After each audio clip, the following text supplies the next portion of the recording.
જે પણ સ્થિતિ થાય, એક મંત્રી હતો રાજાનો, અને એમાં બરાબર રાજાનો 15 વર્ષનો એક દીકરો ગુજરી ગયો, અને મંત્રીના મોઢામાંથી નીકળ્યું, ભગવાનની મોટી કૃપા થઈ. રાજાનો દીકરો મરી ગયો અને મંત્રી બોલે ભગવાનની મોટી કૃપા થઈ. રાજાને ગમ્યું નહીં, પણ રાજાને મંત્રી બહુ પ્રિય હતો એટલે શાંત રહ્યા. થોડા દિવસ થયા અને રાજમાં બરાબર રાજાના પત્ની રાણીનું મૃત્યુ થયું. એટલે મંત્રી બોલ્યો ભગવાનની મોટી કૃપા થઈ. રાણી મરી ગઈ, મોટી કૃપા થઈ. રાજાને ગમ્યું નહીં, કાંઈ શાંત રહ્યા. એમાં બરાબર દિવસો જતા રહ્યા અને એમાં બરાબર રાજાએ એક નવી તલવાર લીધી. એટલે તલવારની ધાર આમ બરાબર આમ જોતા હતા, એમાં બરાબર તલવારની ધાર બરાબર બહુ ચટકીલી હતી. એમાં રાજાની આંગળી કપાઈ ગઈ. તો બાજુમાં ઉભેલો મંત્રી બોલ્યો ભગવાનની બહુ મોટી કૃપાથી આંગળી કપાઈ ગઈ. રાજાને ગમ્યું ને એટલે તરત જ હુકમ કર્યો, ચાલ્યો જા મારા રાજમાંથી, નહીં તો હમણાં તને મૃત્યુદંડ દઈશ. તું મને બહુ વાલો છો એટલા માટે તને રાજમાંથી કાઢી મૂકું છું. રાજની એક પણ વસ્તુ લીધા વગર, બીજું કાંઈ જ બોલ્યા વગર જ્યારે એને કાઢે છે ત્યારે એટલું બોલ્યો ભગવાનની બહુ મોટી કૃપા તમે મને કાઢી મૂકો છો. ભગવાનની બહુ મોટી કૃપા છે, તમે મને રાજમાંથી કાઢી મૂકો છો. નીકળી જાય છે. પણ આ સંસારમાં કહેવાય છે કે જેની હારે પરમાત્મા હોય એનો વાળ વાકો કોણ કરી શકે? દુનિયા ઉથલની પાથલ થઈ જાય, પણ જેના પર ભગવાનની કૃપા હોય એનું તમે બગાડી ન શકો. જેને પ્રભુની કૃપા હોય. અને આ સંસારમાં મેં કહ્યું છે તમને કે તમારા જીવનમાં જે સ્થિતિ આવે ને એ સ્થિતિ સારી છે, આવો સ્વીકાર કરજો. પ્રભુની બહુ મોટી કૃપા છે, આવું સમજજો. કારણ જે પણ થઈ રહ્યું છે એમાં પ્રભુ તમારું સારું જ કરતા હશે. જે થઈ રહ્યું છે, કોઈ સાથે સંબંધ જોડાઈ જાય તોય ભગવાનની કૃપા સમજવી. ક્યારેક આપણો કોઈ વાંક વગર કોઈ હારેનો સંબંધ તૂટી જાય તોય પરમાત્માની કૃપા સમજવી. કારણ જો જોડાયેલા રહેતા હોત તો કદાચ તમારે વધારે નુકસાન જવાનું હતું. એટલા માટે પરમાત્માએ તમને ત્યાંથી તોડી નાખ્યા છે. આ યાદ રાખજો. સમય વ્યતીત થયો. રાજા બરાબર પોતાના બીજા સૈનિકોને સાથે લઈ અને જંગલમાં શિકાર માટે જાય છે. એમાં બરાબર એક શિકારની પાછળ રાજાનો તેજ ઘોડો દોડતો હતો. બાકીની સેના પાછળ રહી ગઈ. અને એમાં બરાબર ડાકુઓનો એક સંઘ ન્યા રહેતો હતો. એમાં એની ઘરે યજ્ઞ હતો અને ન્યા પુરોહિતોએ કીધું કે એક માણસની બલિ ચડાવવી પડશે. રાજાને ડાકુ પકડીને લઈ આવ્યા. એટલે પુરોહિતે પ્રશ્ન કર્યો કે ભાઈ તારો દીકરો છે? તો કે મારો દીકરો મરી ગયો છે. એટલે પુરોહિતે કીધું આ તો જળેલા હૃદયનો માણસ છે, આનું હૃદય બળેલું છે, દીકરો મરી ગયો એટલે દુઃખી થયેલો હોય. બીજું પૂછ્યું તારા પત્ની છે? તો કે મારા પત્ની મરી ગયા છે, કે આ તો અડધું અંગ મરી ગયેલું છે, પણ કદાચ આ મરવાના વાટે ખોટું બોલતો હોય. એમાં એક પુરોહિતની નજર ગઈ, આંગળી કપાઈ ગયેલી હતી. એટલે પુરોહિતે કીધું કે ભાઈ આની બલિ નહીં ચડાવાય. કેમ? તો કહે છે એની આંગળી કપાઈ ગયેલી છે અને અંગ ભંગ થયું હોય એવો માણસ બલિમાં ન ચાલે. અને જવા દો. રાજા ઘરે આવ્યો. ઘરે આવીને પહેલા વેલા એને અન્ન અને જળનો ત્યાગ કર્યો. જ્યાં સુધી મારો મંત્રી મને ન મળી જાય ત્યાં સુધી હું અન્નજળ મોઢામાં નહીં મૂકું. હવે અન્નજળ મોઢામાં ન મૂક્યું. મંત્રીને બોલાવે છે. મંત્રી આવે છે. મંત્રીને કીધું મારો દીકરો મરી ગયો. તું બોલ્યો મારા પત્ની મરી ગયા. તું બોલ્યો ભગવાનની મોટી કૃપા. મારી આંગળી કપાઈ ગઈ. તું ભગવાનની કૃપા બોલ્યો. સારું થયું. તારા હિસાબે બરાબર ભગવાનની કૃપા. જો મારી આંગળી કપાયેલી ન હોત તો આજ મારું ગળું કપાઈ ગયું હોત. પણ આ બધી વાત તો બરાબર, પણ તને મેં રાજમાંથી કાઢી મૂક્યો તોય તું એમ બોલ્યો કે ભગવાનની મોટી કૃપા તમે મને કાઢી મૂકો છો. એમાં તારો શું ભાવ હતો? તો કહે છે મહારાજ તમને તો ખબર છે કે તમારો જે ઘોડો છે એ જેટલો તેજ છે એટલો જ મારો ઘોડો તેજ છે. જો તમે જંગલમાં શિકાર કરવા ગયા ત્યારે મને હારે જ લઈ ગયા હોત, અને હારે લઈ ગયા અને તેની તમારી આંગળી કપાઈ ગયેલી હતી, પણ મારું તો એકે અંગ કપાયેલું નહોતું, તો મને તો ગળું કાપી જ નાખત. આ તો તમે મને કાઢી મૂક્યો એટલે હું બચી ગયો. ભગવાનની કૃપા છે. આ બધી ભગવાનની કૃપા છે વાલા. તો જેની હારે ભગવાન હોય એનું વાળે વાકો ન થાય. તમને ભરોસો હોવો જોઈએ ભગવાનમાં. અને પરમાત્મા જેને ભરોસા સાથે પરમાત્માને જેને ભજ્યા છે એને પ્રભુએ કામ સિદ્ધ કર્યા છે. વૃંદાવનમાં એક મહાત્માજી હતા. સાધુ હતા. પણ એ સાધુને મંડળીમાં બેઠા હોય છતાં એ સાધુને કોઈ સાધુ કઈ ન બોલાવે, જજ સાહેબ કઈ બોલાવે. સંતોની મંડળી આમ ભરી હોય, એની સભા ભરાણી હોય અને એ આવતા હોય તો બધા કે જો જજ સાહેબ આવ્યા છે, જજ સાહેબ આવ્યા છે. એક મહાત્માજી પ્રશ્ન કર્યો કે હે ભાઈ, આપણે એને જજ શું કામ કહીએ છીએ? એ પણ આપણી જેમ ભગવા કપડામાં સાધુ છે. આ વૃંદાવનની બનેલી સત્ય ઘટનાનો પ્રસંગ છે. આપણી જેમ સાધુ છે છતાં પણ આપણે એને શું કામ એને જજ કહીએ છીએ? અને ત્યારે એક મહાત્માજી એની વાત કરે છે. દક્ષિણ ભારતના શહેરની આ કથા છે. અને દક્ષિણ ભારતમાં એકવાર એક કેવટ હતો, સ્વભાવનો સરળ. એને કોઈ કાંઈ માણસ પૂછે ને કે હે ભાઈ, તારે કામ ધંધાનું કેવું ચાલે છે? એની સ્થિતિ જોઈને કોઈ પૂછે કે તારો કામ ધંધાનું કેવું ચાલે છે, એટલે જવાબ આપે રઘુનાથજી જાણે. કોઈ પૂછે તારા દીકરાના સગપણનું કાંઈ વ્યવહારનું કાંઈ જોવાનું, રઘુનાથજી જાણે. નામ હતું ભોલો, અને સ્વભાવેમાં એ ભોલો, જરાય આડંબર નહીં. એક દીકરો હતો અને 2 દીકરીઓ હતી.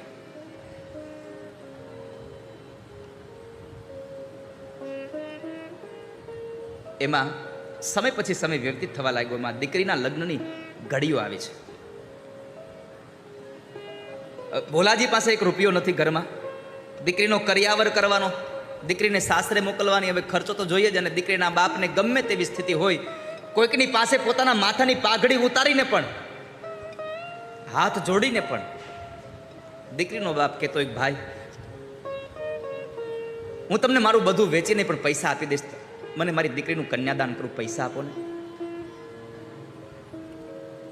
એક વાત યાદ રાખજો વાલા ભક્તો, આ દુનિયામાં દાન દેવું કંઈ અઘરું નથી.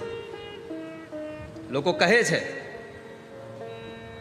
કે કમાવો તો ખબર પડે કેમ કમાવાય છે. આ દુનિયામાં જેટલો પૈસો કમાવો અઘરો નથી ને એના કરતાં વધારે અઘરો છે પૈસો વાપરવો. કમાયેલો પૈસો વાપરવો બહુ અઘરો છે. એટલે આપણે કોઈ કહેતા હોય, સંતો જ્યારે આવી પ્રેરણા કરતા હોય તો કે હવે આપણે કેમ કમાઈ અમને ખબર છે, દાન કેમ દેવાય, એમ કેટલું અઘરું છે. પણ મારે તમને એક વાત એ કહેવી છે, પૈસો જેટલો કમાવો અઘરો છે એના કરતાં વાપરવો અઘરો છે.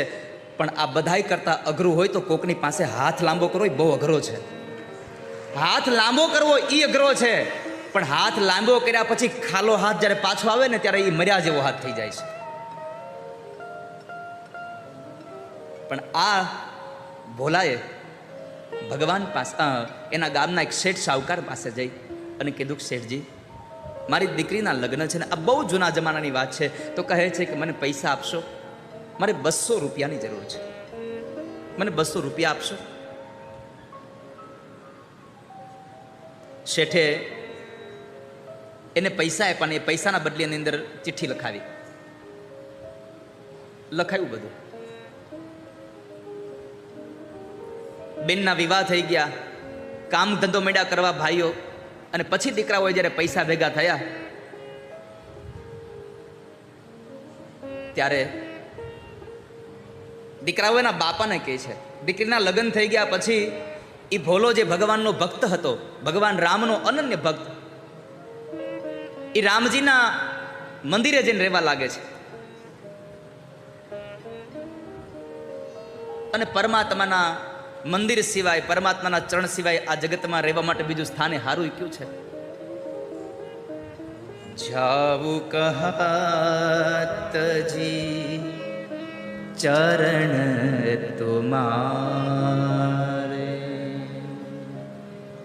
જાવું કહા તજી ચરણ તુમારે. પરમાત્માના એ ચરણમાં જઈને રહી છે, અને એમાં મંદિરમાં બેસે, મંદિરમાં રહે, મંદિરની સફાઈ કરે, છોકરાઓએ કમાણી કરીને બાપાને પૈસા આપ્યા કે લ્યો બાપુજી હવે તમે આ શેઠને પૈસા દઈ આવો. શેઠને પૈસા દેવા ગયા. બહુ વિસ્તૃતથી આ સંવાદ છે, પણ મારે તમને મૂળ જગ્યાએ લઈ જવા છે કે ભગવાનમાં તમને ભરોસો હોય તો ભગવાન શું કરી શકે. અને એ ભોલો બરાબર શેઠને ત્યાં જાય છે. શેઠને પૈસા આપ્યા. શેઠે ચિઠ્ઠી લખી અને કહી દઉં તારા પૈસા આવી ગયા. ચિઠ્ઠી આપી એટલે રઘુનાથજી ભોલાએ ચિઠ્ઠી લઈ અને સીધી ખીચા મૂકી દીધી. એટલે શેઠે પૂછ્યું એલા જોઈ તો લે જરાક એમાં લેખું બરાબર છે ને. એટલે ભોલો એટલું બોલ્યો રઘુનાથજી જાણે. બરાબર છે કે નહીં બધું રઘુનાથજી જાણે. અને આ શબ્દને લઈ અને શેઠની મતિ બગડી. ચિઠ્ઠી લાવતો જોવા દે, કઈ મારી ભૂલ નથી થઈ ને. ચિઠ્ઠી લઈ અને ભોલાને કીધું ભોલા જરા પાણીનો પ્યાલો ભરતો આવ ને. ભોલો બરાબર પાણી ભરવા ગયો અને ચિઠ્ઠીમાં પૈસા હજી બાકી છે એવી બીજી ચિઠ્ઠી બનાવી અને ભોલાને આપી દીધી. જે મૂળ ચિઠ્ઠી હતી એણે એના રજિસ્ટરમાં મૂકી દીધી. ભોલાએ તો એ ચિઠ્ઠી પાછી ખીચામાં નાખી અને જતો રહે છે અને ભગવાન રામજીના ચરણોમાં મૂકી દીધી. રામજીના ચરણોમાં મૂકી દીધી અને રામજીના ચરણોમાં ચિઠ્ઠી રાખી અને પોતે તો પોતાના કામમાં લાગી ગયો. શેઠે બીજી વખત ઉઘરાણી કરી. ભોલાજી કહે છે કે શેઠ મેં તમને પૈસા આપી દીધા છે. અરે આ બાકીના પૈસા મારી પાસે ચિઠ્ઠી રહી હતી. અને ભોલાને તો બિચારાને શું થાય, ભગવાનનો ભરોસો, પરમાત્માની અંદર ભરોસો રાખીને બેઠો ભોલો. કહેવાય છે કે શેઠે વારંવાર ઉઘરાણી કરવા છતાં પૈસા ન આપ્યા એટલે શેઠે કોર્ટમાં કેસ દાખલ કર્યો. અને એ કોર્ટમાં કેસ દાખલ થયા પછી ભોલાને હાજર કરવામાં આવે છે. ભોલાને પૂછ્યું કે આના પૈસા તે લીધા હતા? બાપજી લીધા હતા મેં. તો હવે આપી દે ને. મેં આપી દીધા છે શેઠ સાહેબ. અરે પણ શેઠ ના પાડે છે. સાહેબ મેં આપી દીધા છે. તારો કોઈ સાક્ષી? ભોલાએ કીધું હા. તે પૈસા આપ્યા ત્યારે કોઈ હતું? હા હતું ને. કોણ? રઘુનાથજી. અને કોર્ટમાંથી વોરંટ નીકળ્યું રઘુનાથજીના નામનું. ગામમાં આવીને રઘુનાથજીને ગોતે, ક્યાંય રઘુનાથજી રહે નહીં. પછી ખબર પડી કે આ તો ચોરાવાળું નામ છે. ચોરે લઈને ગયા. ઓલા મંદિરના પૂજારીએ ભગવાનને કીધું પ્રભુ અત્યારે તમારા માટે મેવા આવ્યા, દૂધ આવ્યા, વસ્ત્રો આવ્યા, ફળ આર આવ્યા. આજે વોરંટ પહેલી વાર આવ્યું છે. કોર્ટનું તેડું પહેલી વાર આવ્યું છે.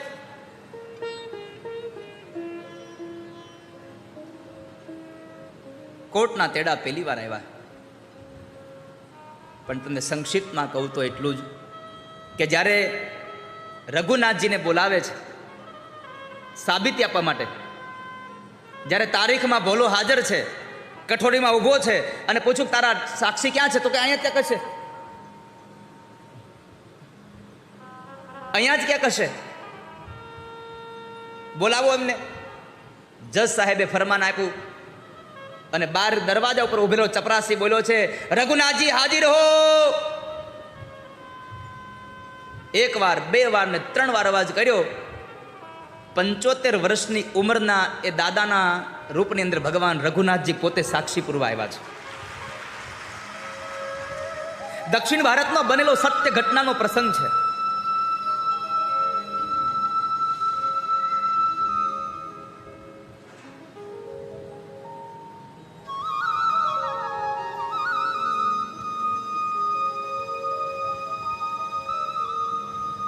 રઘુનાથજી આવે છે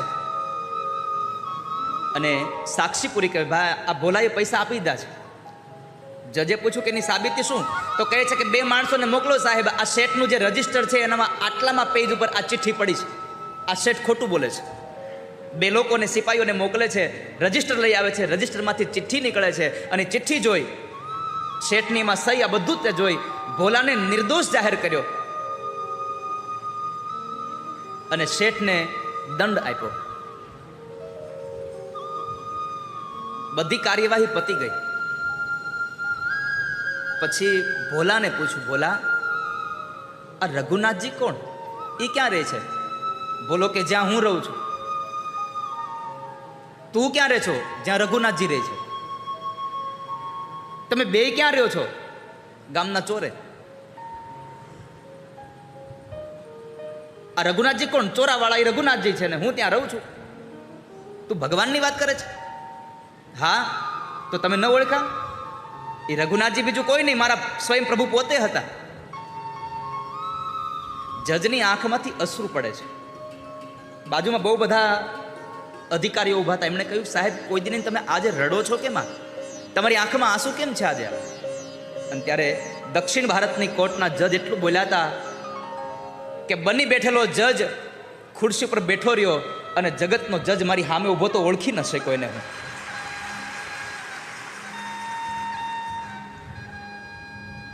જગતના જજ મારી સામે ઊભા રહ્યા અને હું બેઠો રહ્યો. આ ખુરશીએ મને ઊભો ન થવા દીધો. અને ત્યારે એ દક્ષિણ ભારતના શહેરના એ જજે જ્યારે ભગવાન સાક્ષી પૂરવા આવ્યા એ સાંભળ્યું એટલે એમણે નોકરી છોડી દીધી કે જે ભગવાનને આવીને ઊભું રહેવું પડે, હું બેઠો રહ્યો એવી નોકરી કામની શું? અને પોતે વૃંદાવનમાં આવીને સાધુ બની અને ભગવાનનું ભજન કરે છે. તમે નહીં માનો ભક્તો, મહાપુરુષોએ એના લખનમાં લખ્યું છે કે જ્યારે એ સાધુ બન્યા વૃંદાવનના એક પણ મંદિરની અંદર નથી ગયા, મંદિરના દરવાજે બેસે અને જેટલા ભગવાનના ભક્તો મંદિરમાં જઈને બહાર આવે એના પગના તળિયાની રજ લઈને પોતાના માથે ચડાવ્યા કરે, છે.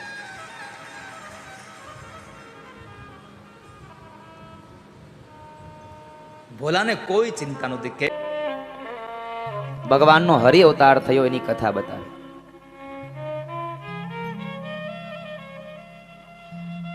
ભગવાનના હરિ અવતારની કથા, ગજેન્દ્રને છોડાવ્યો એની કથા. જ્યારે ચોથો તામસ નામનો મન્વંતર ચાલે એ મન્વંતરમાં ભગવાનનો હરિ અવતાર થયો છે. ત્રિકૂટ પર્વતમાં હાથી રહે છે, એની પત્ની, એના બે બાળકો. પર્વતની અંદર જે વૃક્ષો છે એ ફળને તૃણપત્રોને ખાઈ પોતાનું પેટ ભરે અને એ જ પર્વતની નીચેના ભાગની અંદર જ્યારે એ સરોવર છે એ સરોવરમાં હાથી પાણી પીવા જાય. જ્યારે પણ હાથી પોતાના પરિવારને લઈ અને પાણી પીવા માટે જાય એ સમયે પોતાના પાણી પી અને પોતાની સૂંઢ વડે પાણી ભરી અને એકબીજાને ભીંજવે છે, જળ ક્રીડાઓ કરે છે. આ ગજેન્દ્ર, હાથી, ત્રિકૂટ પર્વત, આ સરોવર, આ બધું શું છે? આધ્યાત્મિક અર્થમાં જોવા જઈએ ત્રિકૂટ પર્વત એટલે સત્વગુણ, રજોગુણ અને તમોગુણનો એક પર્વત. એની મધ્યમાં એના ઉપર કોણ રહે છે? આ જીવાત્મા એ ગજેન્દ્ર છે અને સંસાર એ સરોવર છે. સંસારની અંદર જીવાત્મા આવે છે, ઓલો સંસારમાં હાથી પાણી પીવા જાય છે અને આ જીવાત્મા સંસારમાં આર્થિક અને ભૌતિક સુખ સંપદાને મેળવવા માટે જાય છે. ગજેન્દ્ર હાથી જ્યારે સરોવરમાં ગયો, જળક્રીડા કરે છે, ભૂલી ગયો કે અહીંયા જળમાં મારું બળ નહીં ચાલે. ઝુંડ આવીને કદાચ મારો પગ પકડશે તો હું મોતને ઘાટ ઉતરીશ, મારું બળ નહીં ચાલે. એ ભૂલી જાય છે. આપણે પણ સંસારમાં ભૌતિક સુખ સંપત્તિમાં એટલા બધા પાગલ બનીએ કે મૃત્યુ આપણે ભૂલી જ જઈએ છીએ. અને પછી અંતિમ વેળાએ શું વેદના થાય, હે ભગવાન હવે તું મારી દોરી અહીંથી લઈ લે. ભગવાન કે તારી દોરીને હવે મારે અહીંયા શું કરવી? કેટલા ફીંગલા પડ્યા, તારી હળી ગયેલી શું કરવી? ન કરે કઈક કામમાં આવે.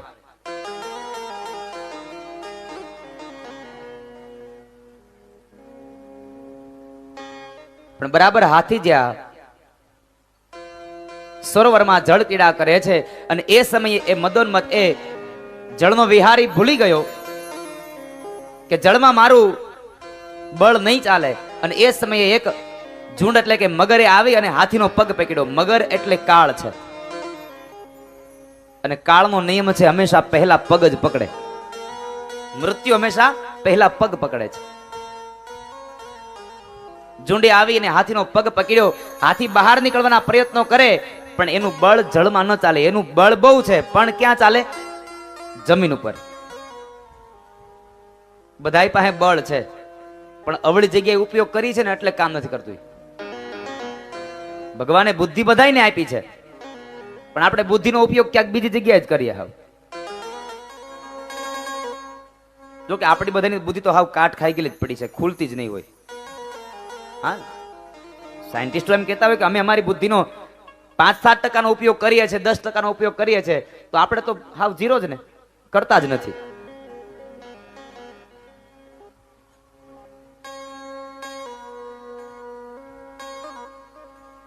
ખૂબ તાકાત લગાવે બહાર જવા માટે, પણ જ્યારે બહાર ન જઈ શકે.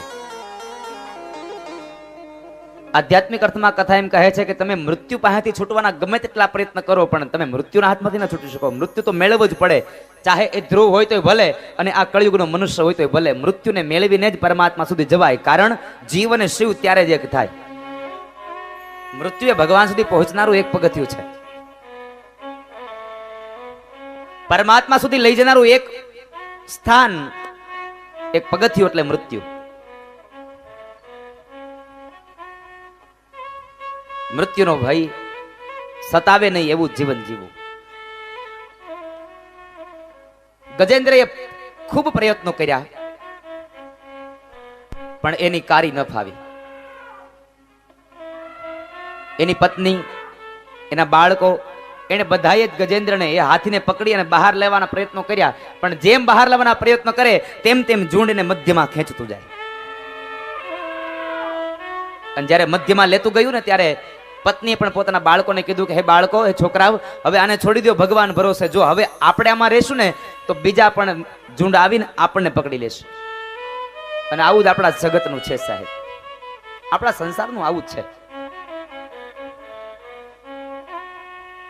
ઘરમાં બીમાર પડીએ એટલે દવાખાને લઈ જઈએ, દવાખાનામાં બહુ ખર્ચો થાય ને પછી આપણને ડોક્ટર કહે કે ન કહે, આપણે તરત કહીએ હવે હાલો દાદાની સેવા ઘરે કરશું, થાય એટલી, ભગવાન રાખે એમ હાચા. આપણે ભગવાન ભરોસે જ છોડી દઈએ છીએ. એમાં ડોક્ટરો કઈ કહે કે ના કહે.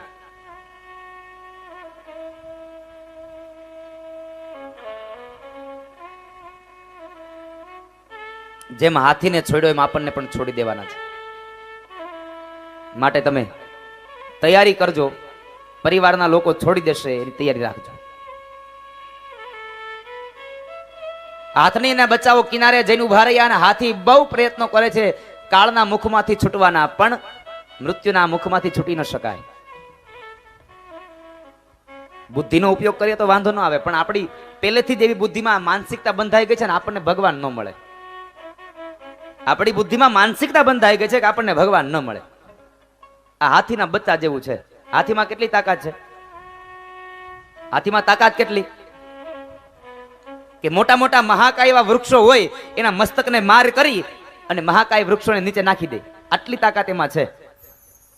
તમે કોઈ દી જોયો હાથીને પગે બાંધેલ રાંડવું? નાનું એવું દોરડું હોય હવે તો હાથીને બાંધ્યો હોય અને હાથી એમનેમ નેન્યાન રહે, એ દોરડા ન તોડે. બોલો શું કામે? હાથી જયારે નાનું હતું ને બચ્ચું ત્યારથી જ એને બાંધી દીધું અને એના મગજમાં નાખી દીધું કે તારાથી આ નહીં તૂટે.